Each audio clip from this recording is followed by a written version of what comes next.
Hello, good people. Thank you so much for taking your time to watch this video. So today I think I'm going to do one of the most important videos I've ever done, especially this year. We need to talk about title deed validation.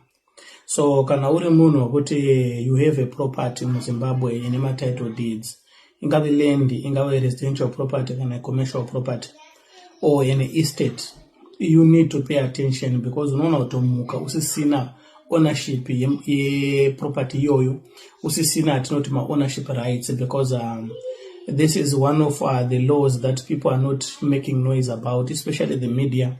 These are the things they're supposed to make noise about, as well as the government, as well, the communications department. They need to talk about these things because there's my implications there. Now, there was a statutory instrument that was gazetted last year and it became law in July. The statutory instrument 76 of 2025. So that statutory instrument iyoyo yakapakuti title deeds ese amunawo, they will cease to exist end of July 2027 because akapa a 24 months period. So kutaura kwandi kutotaura so vakada kuteedza zviri pamutemo iwo mapira vakaita, it means title deeds aunawo asarwa ne 14 months to expire.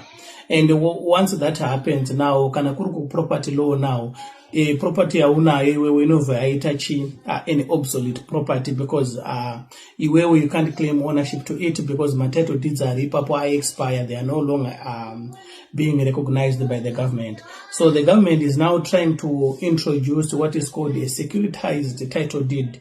Varikuti iwo title deed iroro vanditi arikwanisa kuforgerwa rinenge rine masecurity features arinenge rinaro, and that title deed will be digital, which means it will be on a central system. So title deeds atina unoona title deeds anditika you realize that it's a physical document, which means kana uda to verify kuenda ku deeds office uko wotomboita zvimazuva futi vachitsvaga mafaira awo mwende rinonzi the master deed kuona kuti iwo title deeds ako ari genuine here. So ndowa vari they need to make them digital, but urupiwa futi physical copy re securitized. So ndo advertising was repeatable, but now we need to now we need to pay attention to these things because there are also constitutional elements we need to talk about here, because unoona muka property yo isisiri yako anditeka. So zvavakataura now ndezvekuti parikukwana 24 months idzodzo, of which kwatosara 14 months because people were not talking about these things anditeka. Iwewe unongosisina ownership rights, which means anyone can challenge ownership yako, and kana patodaro anyone can take your property, because tarisai kwatiri kubva futi kune nyaya yemadual title deeds yekuti kune vanhu vane title deeds akafanana, vamwe vacho vakatobirwa property developers, of which property developers now lawyer futi property lawyers anenge achishanda council office neuorongo uri kuitwa deeds office and stuff. So zvinhu zviripo, vanhu vanoteedza macases aya, court cases aya akawandisa aripo ekuti iwewe nawo kana wane nguva usingambobvira wakaverify title deeds ako unoona kufunga kuti imba unaende yako but isi story yako.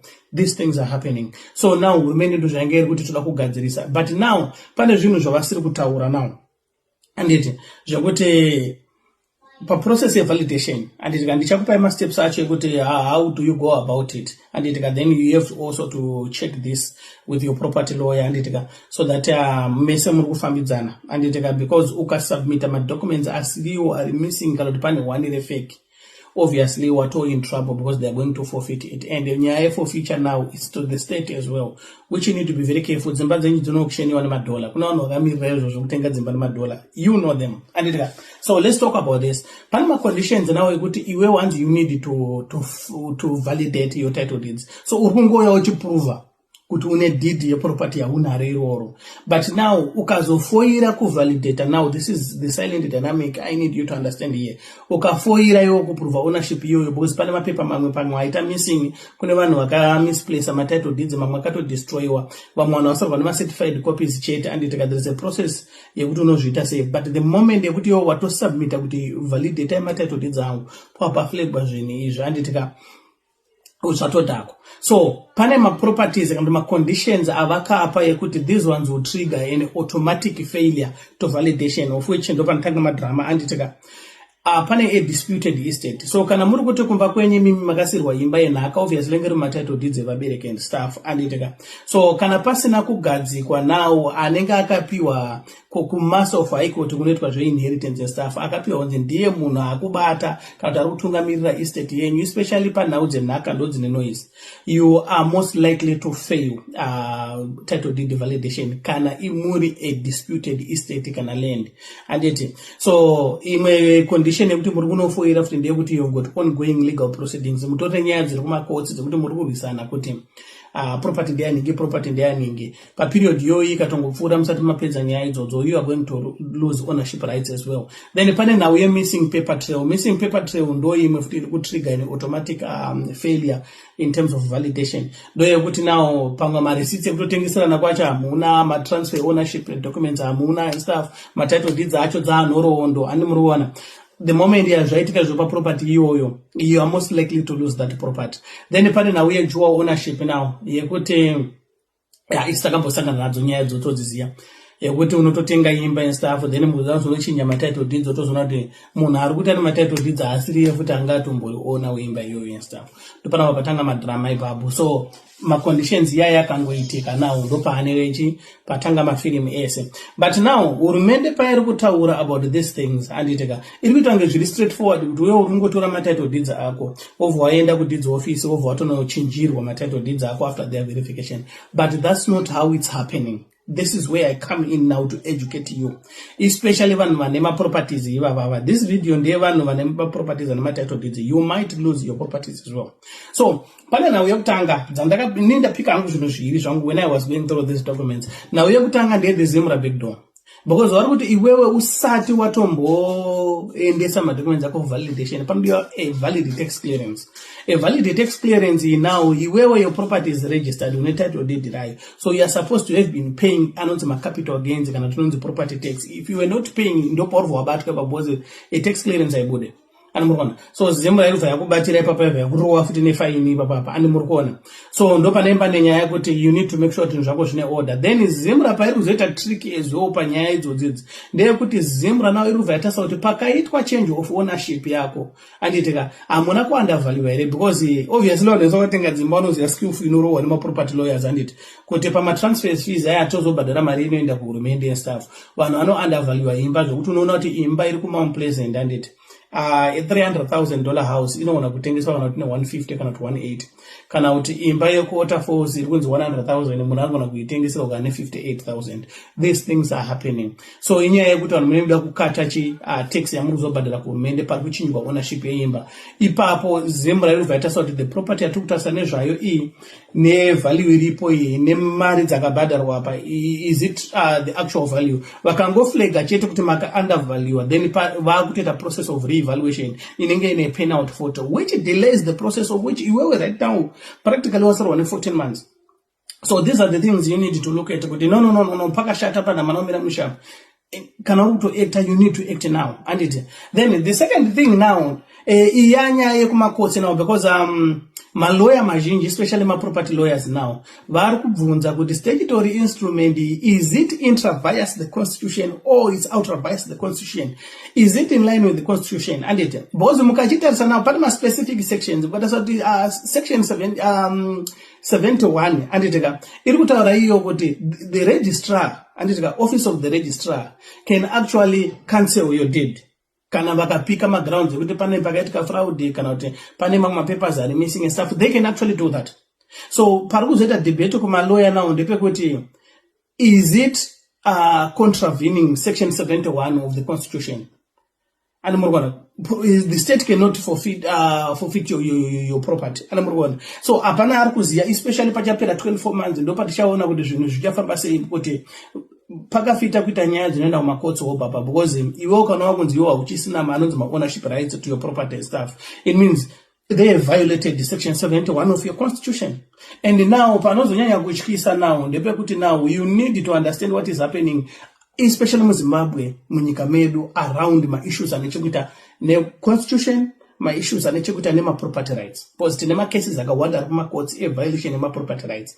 So when that precedence is physically and visibly there, people have to be worried, especially kana uri property owner. You need to be worried here kuti yeah, zvinoona kutodaro zvinhu zvitora out of the constitution zvinoona kuti utoluza property yako, and kana iwewe watadza kuprove ownership now, that property is forfeited to the state and the state will auction it. Ndo panozoya vanhu vemadhola kutenga nhingirini yenyu iyoyo. And then you also need to pay attention to section 43 of statutory instrument 76 EOE, and inotaura zvekare kuti pakasubmitwa any fake document ndo pandotyira hama dzangu especially dziri kudiaspora vakaitirwa zvinhu vasipo, because tina macases akadaro futi kutoti even lawyer aitozochinja zvinhu aisa musama ake iwo pama-fake title deeds.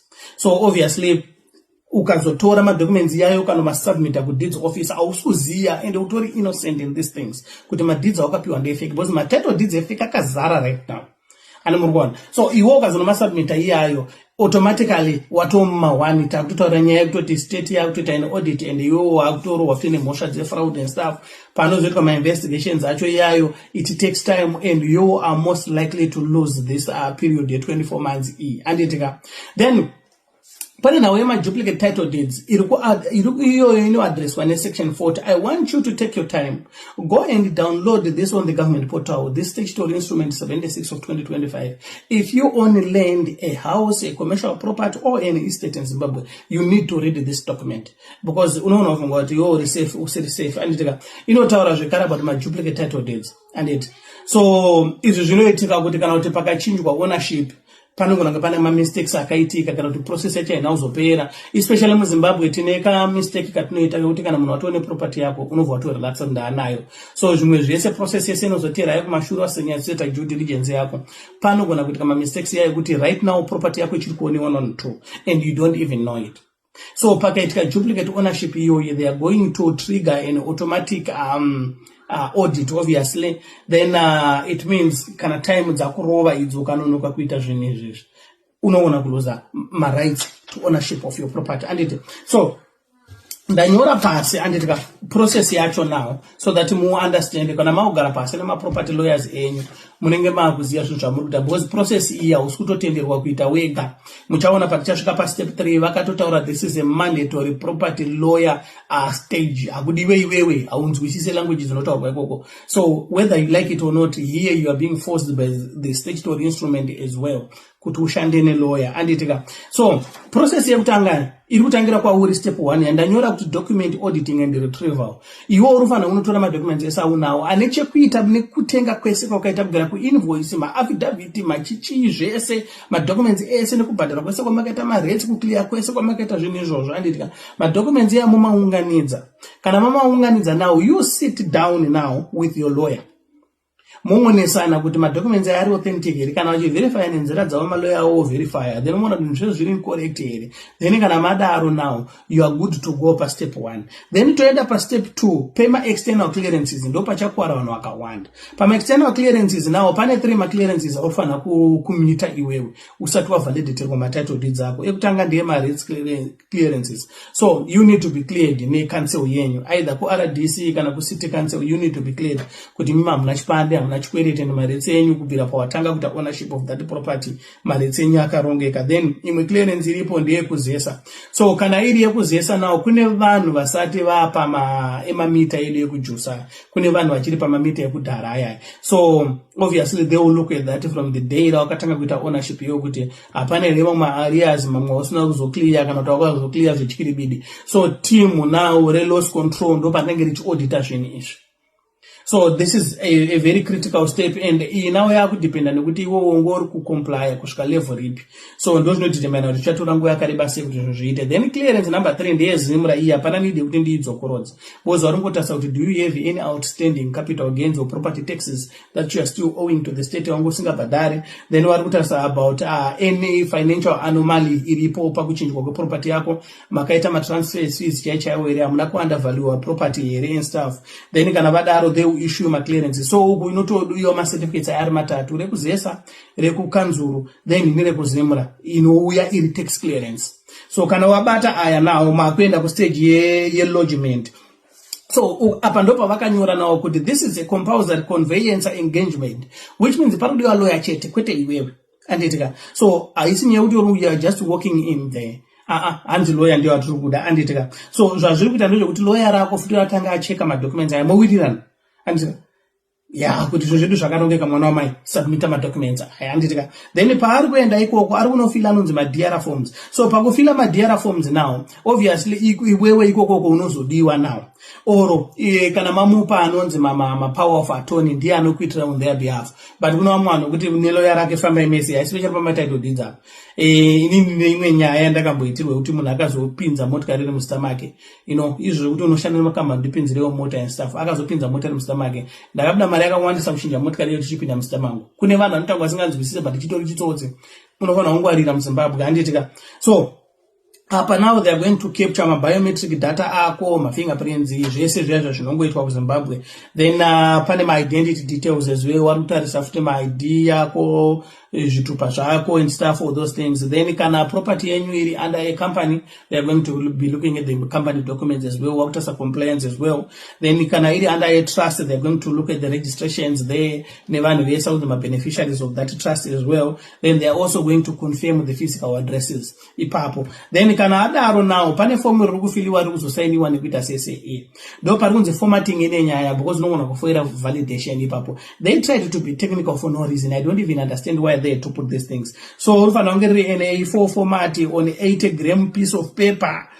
Avako vashoma anozviziva zvinotozikaniswa vanhu vangambopfuura nekuprinting kuti zvizvo zvakutaurwa, but lawyer wenyu anozviziva zvinhu izvi anditika. Then pari kunzi black ink only, then font size unofanira kunge iri 11, then hanzi unofanira kusiya 35mm left hand margin, then all unused spaces must be ruled out, and it's going to pass additional information and stuff. Then mukaita mistake ipapo, you have to cancel and put your signature as well there to prove kuti ndiwo aita changes here. So this is a technical aspect of that process. Ndo saka vakati zvinoda malawyer, iwe unoona unowa ne confusion ukaita zvoseri zvapa anditika. Then step number 5 now is to surrender now your original title deeds, nema certified copies acho, nema supporting clearances acho. So pari kunzi kana iwe wakarasa matitle deeds ari original unoda certified copies, but certified copies vabva vaedera another stage inorwadza yekuti you have to do what is called a notary public. Ndo yekuti iwewe vari kuzoti enda unoitisa advert kunana Herald nana Sunday Mail staff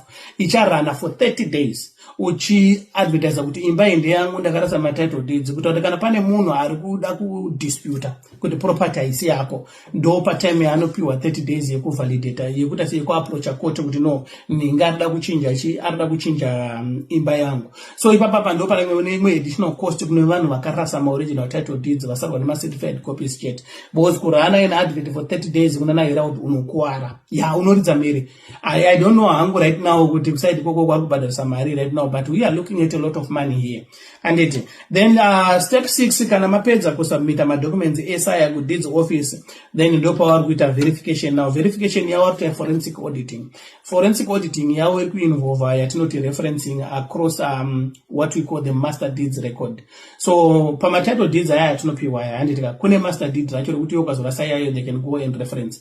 Same nemunhu wekuti ukarasa chitupa and stuff chinozonongotsvagwa uchitowanirwa chimwe, ndo same process iripo kuti pane master record ripo, so they are going to cross reference. Saka kana property yakaita maowners akawanda now, they are going to audit every step of transference. Kana pane pakaitika any anomaly chete, it's going to affect you, the owner of the property right now. You see where it becomes tricky now. Kuti nedzimwe mhosva dzisinei iwewe dzichadzibatirwa ipapo, ende zvakwa uri kutoda property yako here kuti address ipapo kana mafines mapenalties awanzibhadhara ipapo, and kuti process ifambe, because mind you tine due date mid July, so we need to be very careful with this one and we need to move as swiftly as possible. And then kana vapedza verification yawo vari kuzoita issuance. So issuance yawo now vari kubva vaita automatically cancel the old title deed, which means even title deed number rako it ceases to exist because they will give you a new one. Kana vakupa a new one racho riri on an A4 piece of paper rine secret features acha vataura iyayo,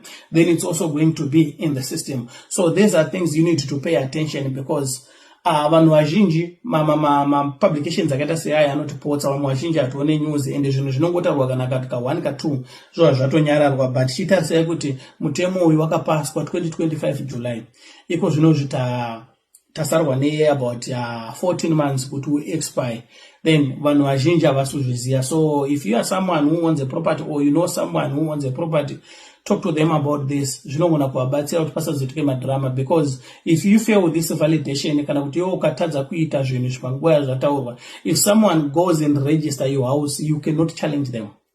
Panoitika nyaya. So ngati avoidei kuzoti pasimuka mhepo, pasina kusimuka mhepo, ngatingoita zvinhu zviripo. This policy yatoo a law because it was gazetted. It's now a statutory instrument. Take your time. Go and on the government portal and download this statutory instrument 76 of 2025.